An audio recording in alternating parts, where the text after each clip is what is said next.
Hey everyone, Sweet Johnny Cage here. Welcome back to my guide for Darksiders 3 on Apocalyptic difficulty. This is part 2 of the guide. Where we last left off, we had just gotten to the Maker's Forge, and we were ready to head to the Nether. So these are all the treasures that we're going to get on this section, or in this section rather, this playthrough. We're going to end this right after we get, or a little bit after we get the Flame Hollow, because I want to do a tiny bit of backtracking back to the crossroads afterwards. Pick up a couple treasures that we missed, as well as a few treasures that are now accessible. So without further ado, let's get started. So here we are at the Maker's Forge. This is where we left off. I believe, yeah, we're level 3, so I have 2 points into health, 2 points into strength, 1 point into arcade. I'm going to go ahead and put the unfocused fortifier that we got last time into the Chains of Scorn, and then we're going to get started. This is your first, if this is the first guide that you're watching of mine for my Apocalyptic playthrough, the way I'm doing this is I'm just going to provide some casual commentary. We're going to hang out and watch me play some Darksiders. I've already edited this footage, so I'm not playing while talking. I recorded this and then I do the VO later. So we just picked up the Bridgestone from Ulthane. We now have the ability to rescue humans. And this is a 100% playthrough, so I will be rescuing all the humans as we go through. As noted in the pickup list in the beginning of this video, we're going to find 2 in this section, one of which is mandatory. It's the first one that you rescue. The more humans that you rescue, you will get an item. For the first 5 that you rescue, you get an item that gives you a pretty healthy boost to stats, and then I think it's every 5 after that, or maybe it's 5, 10, and then 20. It might be 5, 10, 15, 20. It might be 5, 10, 20. But every major milestone of humans that you rescue, you get an upgrade to it, so we'll keep doing that. Send the elevator back up, and you get a medium lurcher clump. It's always fun to see things hidden under elevators. It's like one of my favorite things. I'm going to walk around here. This is the crossroads. This is not exactly a hub, but it does provide access to a lot of the major areas of the game. Every time you get a new hollow, you want to come back here and you'll probably be able to access the next area. So that blue wall, we can't climb until we have the stasis hollow. We can't use this wind current or tornado thing until we get the storm hollow. We can't clear the spider webs until we get the flame hollow, so on and so forth. Yeah, so I'm going to pick up a treasure here. This is our first sliver of adamantite. Or adamantine, I should say. So, yeah, that's like the first piece of upgrade material that we get. I think you need 2 or 3 to upgrade the whip to +1. So we're not going to head back to the crossroads just yet, but on this difficulty level, you want to upgrade your weapons and put as many points into health and strength as possible. You want to sort of ignore arcane, because arcane damage only comes into play when you dodge and when you are in Havoc form. So it's not exactly super helpful. And it's not to say, like, you know, for me, I do a lot of dodging, you know, straight up, especially on bosses. So, like, in that instance, it would help you a little bit, but for the rest of the game, it's sort of a waste. So I just recommend putting points into health and strength and largely ignoring arcane until the later levels when things get really, really expensive. So we just pick up a small lurcher clump. I am going to miss a few treasures here, but it's not on purpose. I just kind of took a weird route through this area and didn't even see them. There's an angelic artifact behind a car when you first get here. So I'm going to pick up this fortification shard. But like I said, there's an angelic artifact here, as well as a couple other things that I am going to miss on this go-around. I will get them by the end of the video when I come back here to do a little bit more of exploration once we get the Flame Hollow. So we're going to come onto this platform, pick up a medium lurcher clump, and we're going to ignore this really big enemy. And that purple pod on the wall, you cannot get that down until you get the Force Hollow. The same thing with that junk blocking the doorway there. You need the Force Hollow to handle anything purple, so just keep that in mind. We'll come back to all this later. Now we are going to go to this section on the right here. We're going to deal with a few enemies. One of them's... there are a few enemies in the game that are basically like beefed up versions of lesser enemies. And the one that you saw in the corner there that I'm facing right now, that enemy he only spawns once. So like I shouldn't say he only spawns once, but when you kill him the first time, he won't come back to life. And there are several enemies like that. They're black with red eyes, basically like red eye versions of other stuff. Sort of like in Demon Souls, you have the red eye knights, although I think they come back. Not 100, I can't really remember. It's been a long time since I played Demon Souls, but they're basically just beefed up versions of the other enemies. So yeah, we're gonna pick up a Wrath Shard here. You'll notice in this playthrough, I don't really use shards. I pick a lot of them up, but I never really use them except for the healing shards. I don't know. I just never really use them. You know, I always forget I have them. Maybe I'll use them on this playthrough. I don't know, but I never really saw the need to use them. I did use a lot of Havoc shards while farming the Beast Mode trophy. We're going to pick up a sliver from him that he drops, as well as a small Lurcher cluster. You'll notice whenever I pick up an item, or most times when I pick up an item, I stop for a second. It's because I write it down. Whenever I pick up a new item, I write it down. This way I can make that list at the beginning of the guide, and I don't have to like scrub through all my footage again and like pay attention when I pick up every single treasure. So yeah, if you're wondering like why I stopped, that's why. It's not because I'm like just farting around or anything. But we're gonna make our way into the Nether. There's a Vulgrim plinth over here. We're gonna ignore him for now. Or actually, no, I think we're gonna level up in a second. Yeah, I just realized that I had 1,400 souls and I should probably level up. So we will kill these crabs. These crabs do a lot of damage. They can kill you in about 4 hits. So if you have more than one attacking you, you want to try to get some space between you and those crabs, and possibly try to get them all in front of you. This way, when you swing your whip, it'll hit both of them. And they do stagger, so you know, just keep that in mind. Every time you hit them, they will stagger. We're going to make our way back to the Maker's Forge here, and we're going to go ahead and we're going to level up our weapon, since we got that sliver of adamantine. Let's see, I think that's what we're going to do. I can't really remember if I successfully level it up or not here. I can't remember if you need 1 or 3 for the first one, but we'll see. Oh, okay, so you need 2, and I think we picked up. Yeah, I guess we did pick up 1. Oh yeah, we got one from the enemy, the black red eye enemy, and the one that was just a piece of treasure on the ground. So we're going to head back to the Nether, the hatchling cesspool, and we're going to continue. I cut out all the loading times. They're still pretty egregious on PS4, so I cut all those out. I've also cut out my deaths, but I will tell you where they happen. I'm not going to like try to lie about it or anything. But these eggs can sometimes hatch these, I don't know, little spider things. We're going to pick up a medium lurcher clump there. The eggs, spiders will spawn out of the same eggs every time, so it's not really like a random thing. They will always be coming out of the same exact ones every single time. But you don't really know until you see them.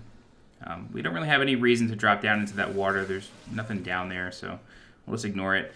This small healing shard here, you'll notice it came out of an egg. Eggs and boxes and pretty much any breakable thing in the environment will watch out for that crab there who drops from the ceiling. It's kind of a bait there. But any sort of thing in like the destructible environment, like chairs, desks, eggs, boxes, anything, they have a chance to drop something. It could either be a lurcher cluster or a clump or something, or it could be a shard of any kind. There's one coming up where I get a Havoc shard. Like, you get some crazy stuff out of them, so you know, just keep that in mind. You do want to try to break the environment, so if you like using items like that, you know, make sure to do that. I did take a death here because these crabs kind of got crazy and ganged up on me, and I just wasn't taking them seriously enough, so that's what I'm talking about. Like, these guys can deal a ton of damage, so be very, very careful when dealing with them. Down here are 2 treasures. We have a medium lurcher clump, and then this one is a sliver of adamantine. So, yeah, we're going to go ahead and make our way back up here, and now we have to swing on a couple of poles up here. Now, the platforming in this game is a little tricky. The camera is rough, to say the least. So, for some reason, this was my own fault. I, for some reason, hit square there just before the platform. I think I, like, went to press X, and, like, my thumb just hit square on accident. Like, I don't know. I don't really know what happened, but this is an example of a weird camera where, like, I know I wasn't facing forward, but it's very clear the only way to go is forward, and yet it hooked me onto the side of the pole. So when doing these sorts of swings, you want to make sure you are facing the exact direction you want to go in. Otherwise, the camera might betray you. So in here, We have some crabs. We have some other enemies. I wish I knew the names of things. There's no like bestiary in this game, and I don't know if there's like a printed guide. I don't think there is. But yeah, just take care of the enemies in here. These guys do stagger. These green ones of this kind of enemy, they do stagger, so you can kind of just keep laying into them, and they're not really going to do much. There is a crab on the ceiling here, so be wary of that. And like I said, you know, they stagger too, so just keep at them. There's a medium lurcher clump there. And then in these eggs over here, guarding that treasure, there are a couple of spider things. So, yep, there they go. I think there's 3, actually. Yep, there's the last one. So, yep, just be careful about those guys. On Apocalyptic difficulty, things can do a lot of damage. But they were guarding a large lurcher clump. So we're going to keep moving forward. And this is the first spiderweb puzzle that we're coming up to now. Be sure to break these things. Yeah, see a Havoc Shard in there. I'm not sure if that's always there, if that was random, but always break those things open. You never know. So this guy here, this blue guy, he can deal a lot of damage. And if you don't drop down onto him and get really close to him, he can start throwing like sickles at you, or daggers. So be sure to jump onto him and then take care of them all on the platform. And he does stagger as well, so keep that in mind. We have a green one here to deal with, or green and red. I don't really know. We'll deal with him, and then this treasure is a small lurcher clump. So these bugs are often used in puzzles in this game. So we're going to pick that up. LJE7. I don't think there's a single train station in New York where the LJE and 7 train run. Those are like very different areas.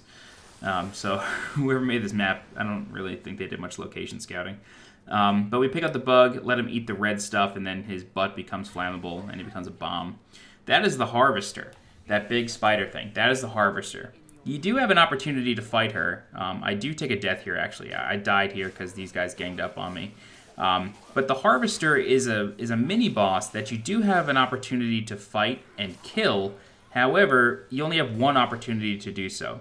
So I can't guarantee that I'll be able to do this. But what I'm going to try to do is kill the Harvester in this playthrough and find out what it drops. I, honest to God, have no idea. The Harvester, the first time you encounter the Harvester, if you die, you don't actually die. She like wraps you up in a cocoon and like takes you away to an area that is inaccessible until you get the Force Rune. So like you can either kill her and proceed, or die to her and then get into an area that you kind of shouldn't be in. But if you die in that area, you cannot return until you get the Force Rune. So it's kind of a strange order of operations. Now, you'll notice that I took it very slow, and I baited this guy out. And the reason for that is twofold. One, there are more enemies on top of these subway platforms. But two, if you don't get close to him and you leave some distance between you and the enemy, he will do a battle shout and aggro, or yeah, he'll like draw the attention of all the other enemies in the area. So it becomes very overwhelming, and that's how I actually died, was I kind of forgot that he could do that. So that thing over there, that's Sloth, that is not the next thing that we're going to fight. We're actually going to our first encounter with Wrath, who is like the second to last sin that we're actually going to wind up killing in the game. But you do have an early encounter with him. Sloth, I think you could do him second if you want. In this playthrough, I'm going to do Avarice second, just so we can get the Storm Hollow. But yeah, so we're going to proceed through here. We're going to kill this crab. We're going to pick up a couple treasures down this branching path. So we'll kill the next crab, and then we'll get this treasure. You do have a bit of agency in what order you want to do things. So you can either... Wrath is like the first thing you have to do after Envy. You do have to encounter Wrath, because that will give you the Flame Hollow. But from there, you have a couple choices of what you want to do. You could either come back here and proceed, through this spiderweb that you just saw. When you get the Flame Hollow, you can go ahead and break that. Or you can just proceed through the hollows and get to Avarice eventually. So Wrath is in there. He's fighting some angels. I always find stuff like that pretty cool, where like you could sort of see stuff going on that you get to later. You want to kill this guy. He does stagger, so just stay on top of him as much as possible. He can backdash. Be very careful, though, because there's a crawl space here. And I knew there was one, but the game sort of sucked me into it. That was not intentional. And, like, I didn't even know that that could happen. So just be very, very careful. Be very mindful of that crawl space. But yeah, so he drops a sliver of adamantine. And in here is the second human for this section. Like the first optional one you can rescue. The very first one you run into is mandatory. This is the first one that's optional for you to rescue. And then you can come back here and break open that spider web. We'll do that in another section when we come back for Sloth. But we're going to pick up another sliver of adamantine. And then eventually we're going to go back to the Maker's Forge and upgrade again. Yeah, so just proceed out of the crawl space, and I think the next thing we're going to do is actually head back to the Maker's Forge. You know, this is the first sort of guide that I'm doing of this type, where I just sort of do commentary over the playthrough. This isn't something I normally do. I usually do, like, quicker guides for trophies and stuff. So if you like this method, please let me know. If you'd rather me cut out all this upgrading and stuff, I'll be more than happy to. But I do think it's important that you guys know, like, where exactly my character is in terms of progression as I do things. Only because I know I watch guides or Let's Plays sometimes when I need help in a game, and I don't actually know what the person's stats are, and, like, they're absolutely destroying a boss. You know, there's melting the health away, and, you know, I just don't know what they're doing. So, yeah, just let me know if you like that style.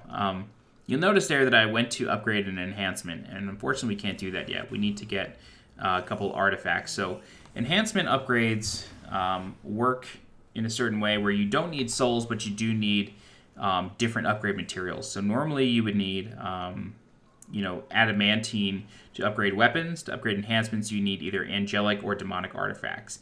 And there are 50 of each in the game. So, and there's a trophy or an achievement to upgrade 5 all the way to balanced. So you can upgrade them to +3, and then in order to bring them to +4, which is balanced, you need an Essence of the Chosen, and there's 5 of those in the game. So you can really only fully upgrade 5 enhancements throughout in one playthrough. So what we're going to do is we're going to let the bug eat the red stuff. We're going to blow up the spider web and proceed. And the puzzle in here is kind of interesting. I am going to take another death because there's this huge enemy in here. Luckily, he only spawns once, but he deals a ton of damage, so just be very careful around him. He will drop these exploding bugs off of him. Unfortunately, they don't damage him, which is kind of frustrating, but they will explode when they get near you, so just kind of kite them around, and eventually they'll just explode. Yeah, you can whip them, but you just gotta be careful because they can explode on you. So just keep that in mind. He just does a lot of damage. Like, these big enemies deal a ton of damage. So that's why I usually skip them, because, like, the rewards for them really aren't much. You know what I mean? Like, for the amount of effort you're putting in, unless they're, like, guarding a bunch of treasures or you are just super strong, they're, like, hardly worth fighting. And the same can be said of things in most games, you know what I mean? Like, 99% of the enemies in this game are completely skippable. You can just run through everything. But these big dudes are sometimes guarding puzzles like this, so you have to fight them. But yeah, so eventually he'll fall. And you'll notice that there is a big soul up there. And what's interesting is you'll notice that I killed him. I killed that enemy. This is a rejuvenation core, not to interrupt myself, but this is a rejuvenation core. It increases the amount of health restored by Nephilim's Respite. So there are a bunch of these in the game. I can't remember exactly how many. I think 5 or 6 maybe. But there's another item that increases the amount of Nephilim's Respite that you can have. So they are 2 separate items. We don't get that until a little bit later. We can't upgrade Nephilim's Respite to a capacity of 3 until a little bit later, so just keep that in mind. But this puzzle here, the solution's kind of funny. I actually forgot what the solution was, and I made the same mistake that I made the first time on my first playthrough of trying to figure this out.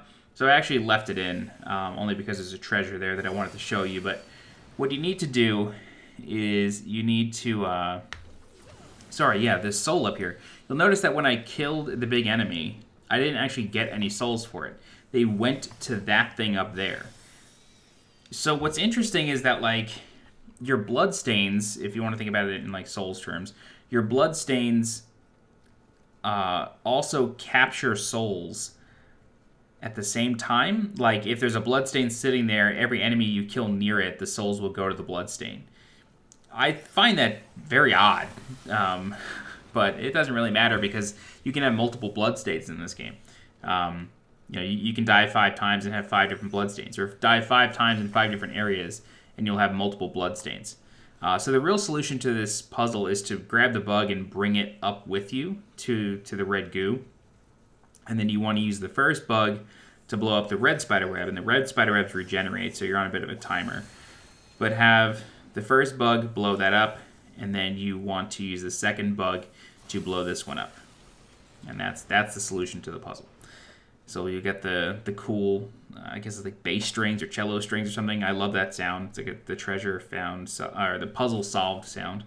But we're now going to have our first encounter with Wrath. And I do take a death here. Wrath, I'm going to leave it in, but Wrath really does mess you up. Oh, sorry, I actually didn't leave it in, but in 2 hits he can kill you. What's funny though, oh, I did leave it in. There you go. So yeah, he kills you really fast. What's interesting though, and kind of funny, is I started the second encounter with a cup of coffee in my hand, and I didn't realize that he would charge me right away. I thought I had a couple seconds to finish drinking and put it down. So that first dodge that I did like with the controller and a cup of coffee in my hand. Like, I was not prepared for this, but Wrath is relatively straightforward. He has that attack where he hits you with 2 axes. It's absolutely devastating. If you are not at full health, it will one-shot you, so be very, very careful. Yeah, see, like, his attacks just deal so much damage on Apocalyptic difficulty, and even on challenging. Like, he took me a few tries on challenging difficulty. Luckily, he only took me 2 on Apocalyptic, but the best way to deal with him is to stay to your left, his right, and very close to him, and then you will want to dodge his one-handed swing. Now, I use my Wrath attack here. I pop Havoc for him. Like I said, I've done a playthrough of this game already, so I know basically all of these bosses' attacks and everything. So it's relatively easy for me to just use those modes and not feel like I'm sort of cheesing it. I still take a ton of damage, but just use the tools available to you. You'll notice that I'm out of Nephilim's Respite, so I use a healing shard here. So just remember that you have those. Just keep dodging stuff. Yeah, just dodging that one-handed swing is probably your best bet. When he gets lower in health, he will do like bigger swings with one hand. I think he can even throw his axe if you're too far away, but I always just stay really close to him because his one-handed attacks are pretty easy to bait out. But yeah, we ended with a Wrath attack here, and we'll skip the cutscene once it's available to be skipped, and we will move on. So, unfortunately, Fury's horse is dead, which is funny, because she's a horseman without a horse, and it's like, they made this game semi-open world, but at the same time they didn't, so you don't actually have a reason for a horse, and that's fine. So I feel like they designed the game, and they were like, oh yeah, where would she use the horse? Okay, if she can't, let's just kill it.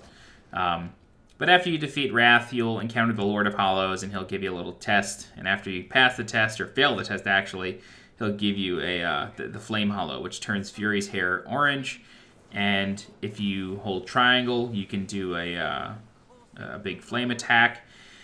You can walk through lava. I always recommend checking behind these waterfalls. I can't remember which ones have treasures and which ones don't. So in these guides, you'll notice me going behind waterfalls that have nothing behind them. But yeah, so you can walk through lava. You can do a charge, triple jump.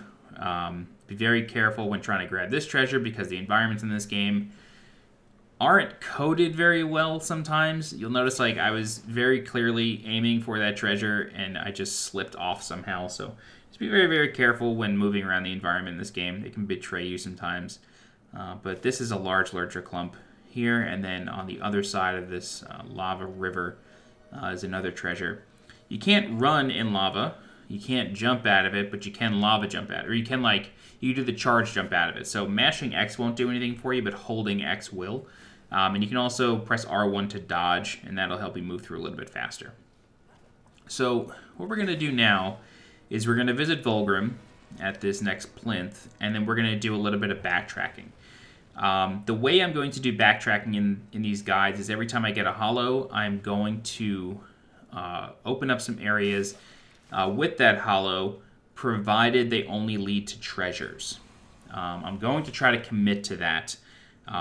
This game does get a bit more open the more hollows you have. Different areas become accessible, and there are plenty of areas early on in the game where you need a certain hollow to proceed to like a secret area. So I'm going to do my best to really organize the way I do backtracking in this game, but there's really no perfect way to do it. But we're going to level up a bit, and then we are going to head to the skyscraper section, I believe. Yeah, we're going to go to the skyscraper section, and this is our first bit of backtracking. So you will remember in the first guide that I did yesterday, actually, I tried to get all the treasures, but I actually missed one. There's a meteor lurcher clump in this broken building here. So grab that if you didn't already when you went through here. But there is a spider web along a tree that we are now able to break open, and we're able to get a couple items. So we need to swing across and then kill these enemies. You'll notice with an upgraded whip, they die real quick. They were giving us a bit of trouble yesterday, but now they are super, super easy. And this is the spider web I was talking about that we can now burn away. Be very careful because there is an enemy that will chase you down. So take care of him real fast. Now he only dies in 3 or 4 hits. Hold triangle on this spider web and it will burn away. There you go. So we got a sliver of adamantine. And then the next treasure isn't for a little while. Actually, yeah, it's right down this branch actually. I always like to check these buildings because sometimes there are ledges that you can get to that aren't very obvious. But we'll burn away the next spider web, and then we will pick up this item. You'll notice there's an item down there. There's actually 2 items down there, and we will get them in a few seconds. This path will actually bring us back to one of the first areas of the game that we saw in the first guide. It's the ledge right above the parking garage where those 3 skeleton dudes come out of. So this is our first angelic artifact. This isn't actually the first angelic artifact that you can get. I did miss one earlier, like I said, but we will go back and get it. So there's an angelic artifact, and then we're actually going to get our first demonic artifact on this ledge here. Yeah, right down here. Be very careful when jumping from high places in this game. You want to try to double jump about halfway down, otherwise the game can sometimes trip up, and it'll count as like not a falling death, but it will reset you and you'll take a ton of damage. So just try to double jump on your way down, and this way you won't trigger that dead zone. So we're going to get a demonic artifact and a sliver of adamantine, and then we're just going to run back to Vulgrim's plinth. Great. This game has great performance. You'll notice that an asset of a bookshelf just popped into place right there as I was walking past it. I am on patch 1.04, so the performance of this game has gotten a lot better since 1.03. The load times between zones are still really crazy, but the game no longer crashes when it's trying to load certain zones or certain assets. And the between zone loading, like as you transition between places, is a lot better. So what we're gonna do now, we're gonna go to Crossroads. We're gonna pick up a few things that we missed. So right there, that's an angelic artifact right there. Pick up another one, and then we're gonna take care of these enemies. Oh no, sorry, we're just gonna run past them. I forgot I did that. And then we are going to go back towards the Nether, but we're gonna burn away this spider web that we saw the first time we came down here. We're going to burn this away, and now we're going to get a cluster, I believe, as well as a demonic artifact, which is right above not right above, but near the red-eyed enemy that we killed before. So there's a cluster up there. I'm not sure if you have to flame jump up here. That's just what I do. A medium cluster there. And then the demonic artifact is right up this broken floor. this little ramp here. There you go, demonic artifact. And see, right up here.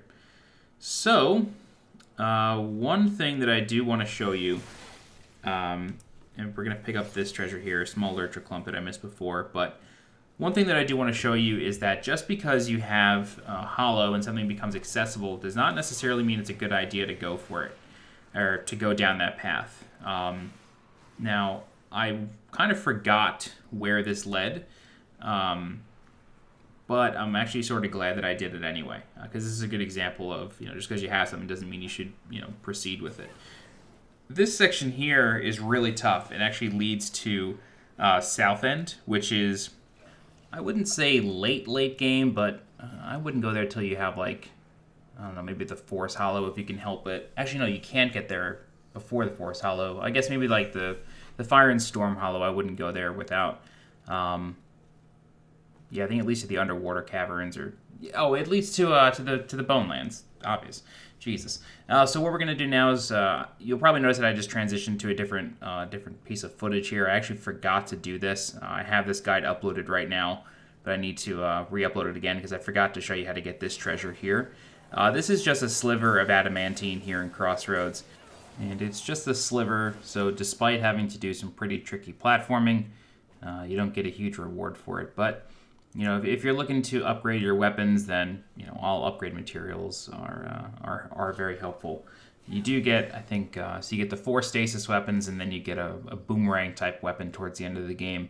So that coupled with the whip, you get, I think, 6 weapons, I think, total. So the whip, the 4 stasis, and then I don't really remember. You get a decent amount of weapons in this game. I think it might be 5 because I don't think stasis has a weapon. Anyway, what we're going to do next is we are going to do a bit of backtracking. We now need to bring ourselves to the Maker's Forge, and forgive me for not having the smoothest transition of footage here, but I actually forgot to add this along with what is coming up next.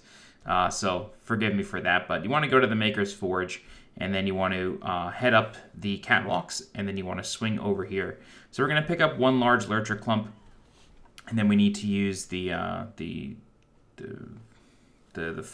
fire stasis rune.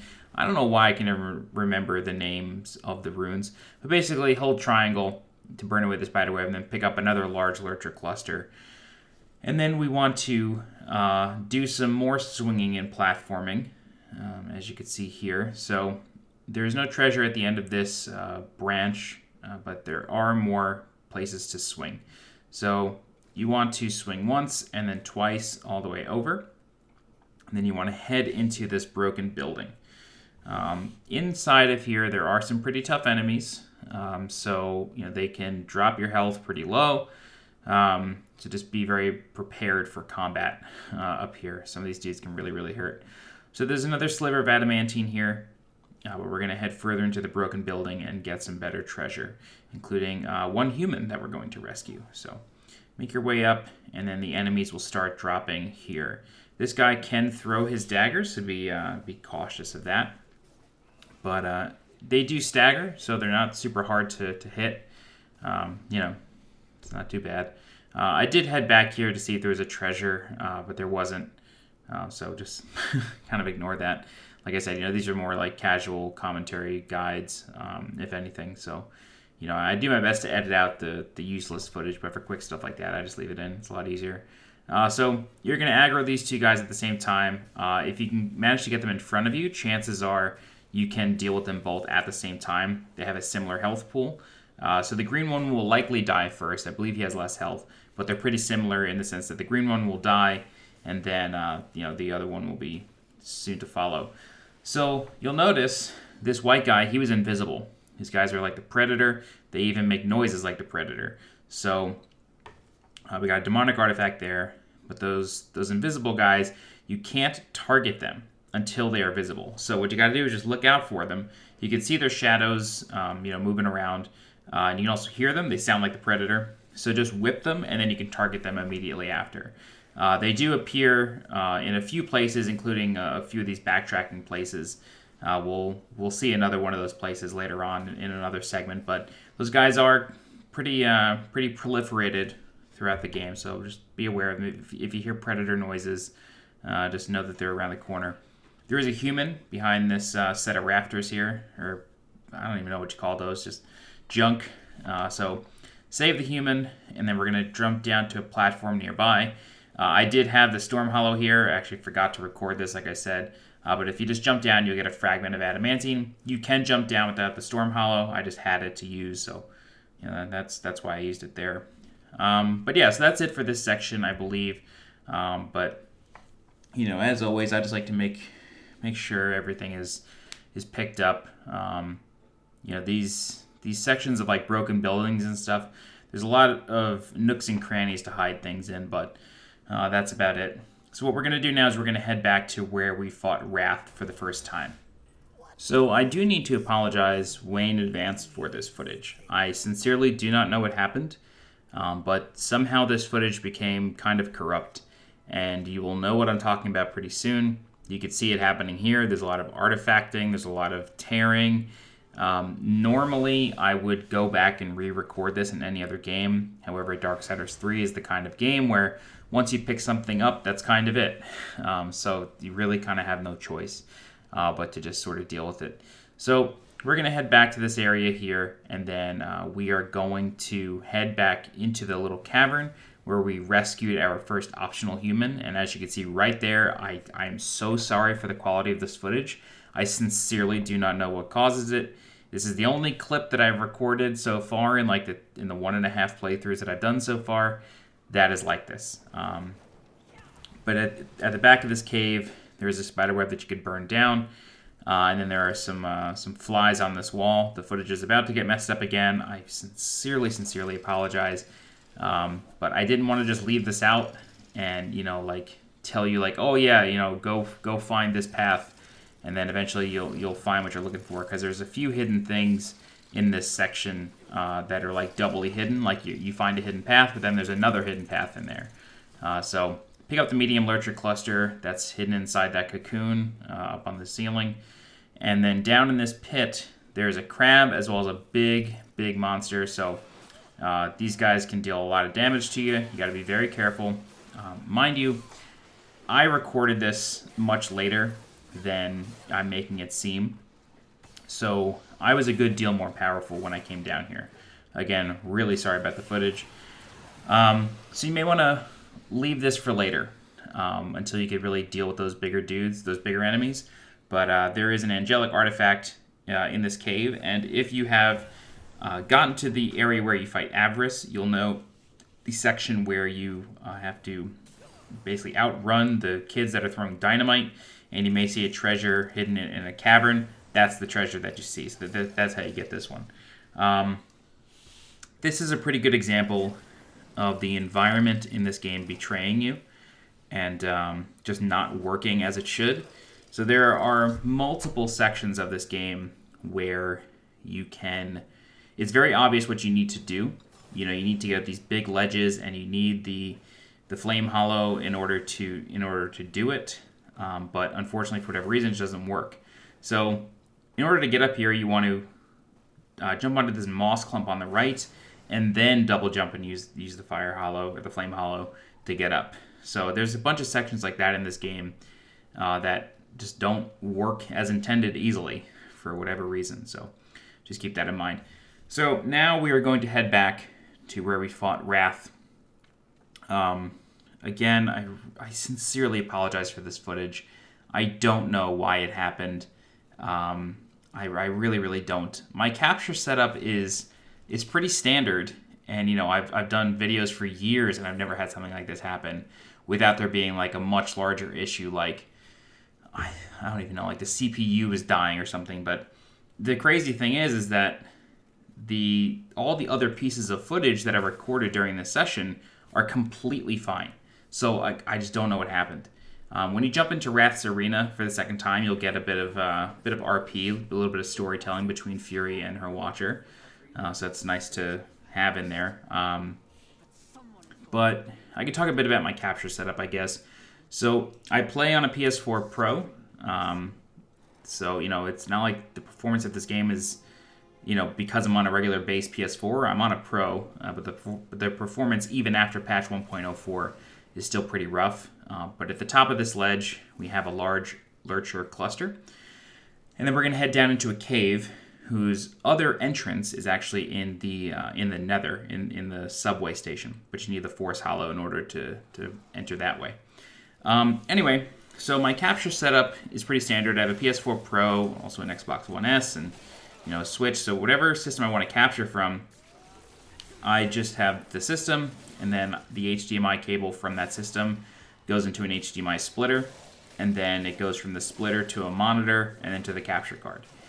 And that's the system I've used for probably a decade at this point. Yeah, like since the Xbox 360.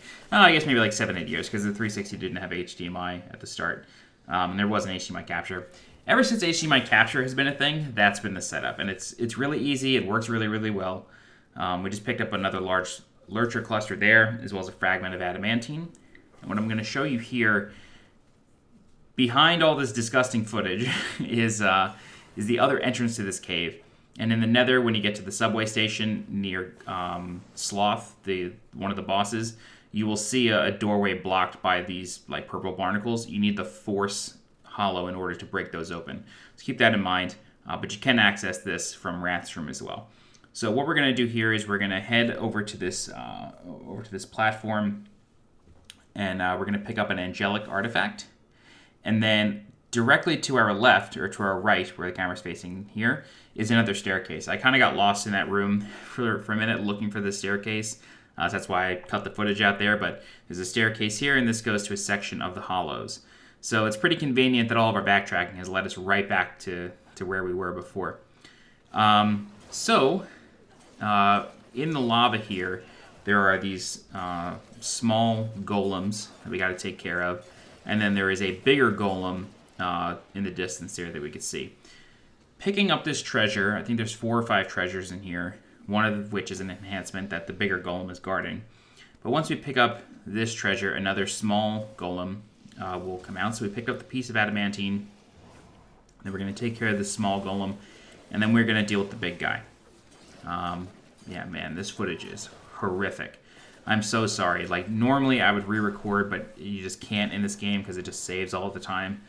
Damn. And like, it's hard to know that this is even happening to you. You know what I mean? Like, you can't tell. So we're going to pick up another large lurcher cluster, and then right here is the Marauder enhancement. So if you like using that one, here it is. Now we're going to take care of the bigger golem. You don't have to. You can just run away from him. Obviously, we got all the treasure in the room, or at least most of it. All the treasure in the lava here. But we will take care of him just because, we're completionists for the most part. Although there are enemies in the next section of this guide that I just completely skip because it's not even worth fighting them. Be very careful if you're going to do a forward arcane dodge.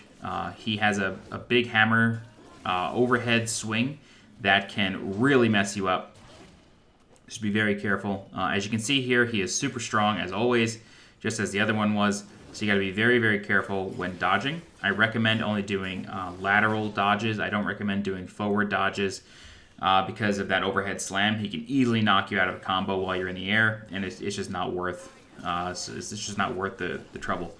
So just keep doing, left and right dodges, and then pop your Havoc form if you have it, which I will do in this footage, and I'm so sorry, but it gets so disgusting that it's basically unrecognizable. Here we go. The screen is disgusting. I'm so sorry. Trust me, he's dying, and I'm in Havoc form, and he is dying. Be very careful when he dies. Just like the first one, it will explode and deal damage to you if you're nearby. So be very careful there. I'm just gonna run around this room, making sure I picked up all the treasures, which I know I did, but in this footage I just wasn't sure because I was trying to manage the golems. There's a couple ways out of here. You can either go back the way you came, or you can jump to the other ledges that I'll show you in a second to go back to the hollows. And where it drops you off is actually pretty funny. It's right near the first Fulgrim plinth. So you do all this backtracking, and you just wind up in the same place you were before, which is the sort of world building that I really, really love. And I think Darksiders 3 does a great job of it. So we're going to make our way up. At the top of these platforms is a demonic artifact, and that will end our backtracking. the other way to do this is, you'll see in a second. See, that's another example of like the weird platforming in this game. To pick up the demonic artifact, you could swing across these pipes. If you want to skip all that, you're free to do so. This is a stasis wall, so normally you would need the stasis rune to go back through there. That's why there's really tough enemies in there. But you wind up right here at this Vulgrim plinth, and that's it. And that's where we're going to end the guide. So again, major apologies for the quality of that footage. I wish I knew what happened. I have checked, and the subsequent pieces of the footage that I've done so far are fine, so hopefully this is the only instance of this happening. But yeah, so I really don't know what happened there. But anyway, if you have any questions, please feel free to leave a YouTube comment or comment in the video. If you're looking for more guides, please subscribe to the channel so you get alerted when new ones go live. All right, guys, I'm Sweet Johnny Cage. Thank you for watching, and I'll see you next time.